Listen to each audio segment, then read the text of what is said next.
છે કે શિયાળાનો વરસાદ એટલે કે શિયાળામાં કેવો વરસાદ થઈ રહ્યો છે. તો હા મિત્રો, આ તમે બધું જુઓ છો એ બધું ગ્લોબલ વોર્મિંગનું ઇફેક્ટ કહેવાય. કારણ કે આ વખતે એક પણ તહેવાર એવો નહીં રહ્યો કે જેમાં વરસાદ ના પડ્યો હોય. તો સૌથી પહેલાં તો આપણે નવરાત્રિ હતી, એમાં પણ 3-4 દિવસ બગાડી નાખ્યા છે. બધાને ખબર છે કે કેવો વરસાદ હતો. અને એના પછી આવી દિવાળી, તો દિવાળીમાં પણ એટલો જોરદાર વરસાદ રહ્યો છે. અને તમે જોઈ શકો છો કે વરસાદ છે, ચડેલું છે અને પવન પણ એટલો જ છે. તો મિત્રો, આજનો જે આ સવારની આ વિડીયો છે એ મારે એટલું જ કહેવું હતું કે હવે તમે આ જોવા કે હાઈવે અને બધું બની રહ્યું છે.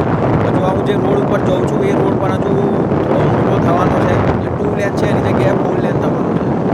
બરોબર છે. એટલે આજુબાજુ તમને જે થોડા ઘણા ઝાડો દેખાતા હશે કે છે એ પણ સાફ થઈ જશે. એટલે પછી તો તમારે જે તમારા બાળકો ભવિષ્યમાં આવશે એમને તમારે એવું જ શીખવાડવાનું રહેશે કે ભાઈ